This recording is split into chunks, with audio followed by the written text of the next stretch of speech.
സ്വർഗീയ നാദം ശ്രവിക്കുന്ന എല്ലാ മാന്യ സ്നേഹിതർക്കും പ്രഭാത വന്ദനങ്ങൾ അറിയിക്കുന്നു. നാം ഇതുവരെ കണ്ടിട്ടില്ലാത്ത ഒരു പുതിയ പ്രഭാതം കൂടെ ദൈവം നമുക്ക് സമ്മാനിച്ചിരിക്കുന്നുവല്ലോ. ഇന്നത്തെ ദിവസം എല്ലാവർക്കും അനുഗ്രഹമാകട്ടെ എന്ന് ആശംസിക്കുകയും പ്രാർത്ഥിക്കുകയും ചെയ്യുന്നു. പ്രഭാത സമയം വളരെയേറെ പ്രത്യേകതകളുള്ളതായ ഒരു സമയമാണ്. ഡോക്ടേഴ്സ് പറയുന്നത് പോലെ ഒരു 6-7 മണിക്കൂറെങ്കിലും നന്നായി ഉറക്കം ലഭിച്ച ഒരു വ്യക്തി രാവിലെ ഉണർന്നെഴുന്നേറ്റ് വരുമ്പോൾ നല്ല ഉന്മേഷത്തോടെ എഴുന്നേറ്റ് വരുന്നു. തലേ ദിവസത്തെ ജോലിയുടെ ക്ഷീണമോ യാത്രയുടെ ക്ഷീണമോ ഒക്കെ മാറിയിട്ട് നല്ല ഉന്മേഷം ലഭിക്കുന്ന ഒരു പ്രഭാത സമയം വളരെ സന്തോഷപ്രദമാണ്. രാവിലെ സമയത്ത് നമ്മുടെ മനസ്സൊരു ക്ലീൻ സ്ലേറ്റ് പോലെയാണ്. എന്നാൽ നാം തുടർന്ന് അങ്ങോട്ട് ഓരോരോ കാര്യങ്ങളിൽ ഏർപ്പെടും തോറും ആ സ്ലേറ്റ് പതിയെ പതിയെ വിവിധ എഴുത്തുകളും ചിത്രങ്ങളും വരകളും ഒക്കെ കൊണ്ട് നിറഞ്ഞു വരികയാണ്. മിക്ക പ്രഭാത സമയങ്ങളിലും ഞാൻ ശ്രദ്ധിച്ചതായ ഒരു കാര്യം എന്നെ അത്ഭുതപ്പെടുത്തിയിട്ടുണ്ട്. അത് മറ്റൊന്നുമല്ല, കിളികളുടെ പാട്ടും കുരവയും സംസാരവും ഒക്കെ തന്നെയാണ്. ഒരു ഗ്രാമാന്തരീക്ഷത്തിലാണ് താങ്കൾ താമസിക്കുന്നതെങ്കിൽ രാവിലെ സമയത്ത് അത് വളരെ പെട്ടെന്ന് തിരിച്ചറിയുവാൻ സാധിക്കും.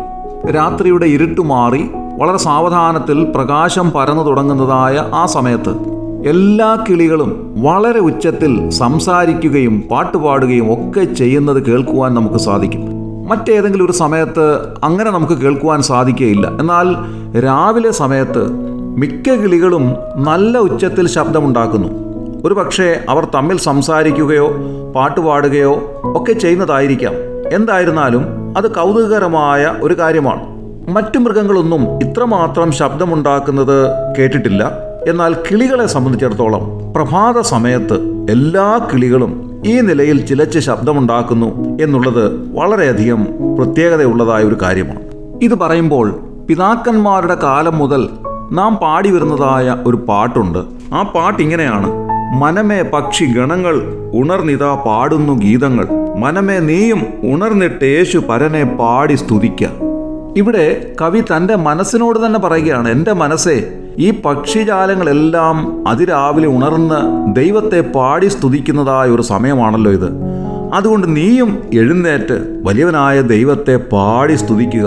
ഇത് നാം പറയുമ്പോൾ 5-ാം സങ്കീർത്തനം 3-ാം വാക്യത്തിൽ ദാവീദ് രാജാവ് പറഞ്ഞിരിക്കുന്ന കാര്യം വളരെയേറെ ശ്രദ്ധേയമാണ്. അതിങ്ങനെയാണ്: യഹോവേ, രാവിലെ എൻ്റെ പ്രാർത്ഥന കേൾക്കണമേ, രാവിലെ ഞാൻ നിനക്കായി ഒരുക്കി കാത്തിരിക്കുന്നു. ഒരു ദിവസം ആരംഭിക്കുന്ന രാവിലെ സമയത്ത് ദൈവസന്നിധിയിലേക്ക് അടുത്ത് ചെന്ന് ദൈവത്തോട് പ്രാർത്ഥന കഴിക്കുന്നത് എത്രയോ അനുഗ്രഹകരമായ ഒരു കാര്യമാണ്. നമ്മുടെ മനസ്സ് ശുദ്ധമായിരിക്കുന്ന സമയത്ത്, മനസ്സിനെ ഏകാഗ്രമാക്കുവാൻ സാധിക്കുന്നതായ ഒരു സമയത്ത് സ്വർഗീയ പിതാവിൻ്റെ അരികിലേക്ക് ചെന്ന് നമ്മുടെ ഹൃദയം തുറക്കുവാൻ, ഹൃദയം പകരുവാൻ നമുക്ക് സാധിക്കുന്നത് തീർച്ചയായും അനുഗ്രഹകരമായ ഒരു കാര്യമാണ്. പക്ഷിജാലങ്ങളെല്ലാം ചെയ്യുന്നത് അതുതന്നെ ആയിരിക്കാം. അതിരാവിലെ സമയത്ത് ഈ പക്ഷികളെല്ലാം ഉണർന്നെഴുന്നേറ്റ് ദൈവത്തെ പാടി സ്തുതിക്കുന്നതായ ഒരു സമയമായിരിക്കാം. ദാവീദ് രാജാവ് പറയുന്ന ഒരു കാര്യം വളരെയേറെ ശ്രദ്ധേയമാണ്. അതിങ്ങനെയാണ്: രാവിലെ ഞാൻ നിനക്കായി ഒരുക്കി കാത്തിരിക്കുന്നു. ദൈവം മുൻപാകെ വരുന്ന ഒരു വ്യക്തിക്ക് സാധാരണഗതിയിൽ കടന്നു വരാൻ സാധ്യമല്ല. ഒരുക്കത്തോടെ വരേണ്ടത് ആവശ്യമാണ്.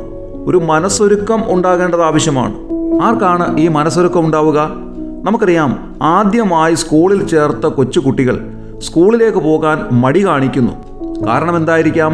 അവർക്കവിടെ കൂട്ടുകാരില്ലാത്തതോ അല്ലെങ്കിൽ അവരുടെ മാതാപിതാക്കളെ വിട്ടുപോകുന്നതോ ഒക്കെ ആയിരിക്കാം അവരുടെ കാരണം. എന്നാൽ അവർക്ക് കൂട്ടുകാരെ കിട്ടിക്കഴിയുമ്പോൾ അവർ സ്വതവേ മനസ്സോടെ സ്കൂളിലേക്ക് സന്തോഷത്തോടെ പോകുന്നു. ഇതേപോലെ തന്നെ ദൈവസന്നിധിയിലേക്ക് അടുത്തു വരുവാൻ മനസ്സൊരുക്കമുള്ളത് ആർക്കാണ്? ദൈവവുമായി നിരന്തര ബന്ധമുള്ള ഒരു വ്യക്തിക്കാണ്. അല്ലാത്ത ഒരാളിന് മനസ്സൊരുക്കം ഉണ്ടാവുകയില്ല. ഈ മനസ്സൊരുക്കം എങ്ങനെയാണ് ഉണ്ടാവുക? പാപാവസ്ഥയിൽ ജീവിക്കുന്ന ഒരു വ്യക്തിക്ക് ഒരിക്കലും ഈ മനസ്സൊരുക്കം ഉണ്ടാവുന്നില്ല. എന്നാൽ കർത്താവായ യേശു ക്രിസ്തുവിനെ രക്ഷിതാവും കർത്താവുമായി സ്വീകരിച്ച് പാപക്ഷമ ലഭിച്ച് ദൈവത്തിൻ്റെ വകയായി തീർന്നൊരു വ്യക്തിക്ക് ഈ മനസ്സൊരുക്കം ഉണ്ടാകുന്നു. അങ്ങനെയുള്ളതായ ഒരു വ്യക്തി അധികാലത്ത് മനസ്സൊരുക്കത്തോടെ കർത്താവിൻ്റെ അരികിലേക്ക് ചെന്ന് അവിടുത്തെ മുഖത്തേക്ക് നോക്കി അപ്പാ പിതാവേ എന്ന് വിളിച്ചുകൊണ്ട് ഹൃദയം തുറന്ന് കർത്താവിനോട് ഇടപെടുന്നത് കാണുവാൻ സാധിക്കും. അതാണ് ദൈവം നമ്മെ സംബന്ധിച്ച് ആഗ്രഹിക്കുന്നത്.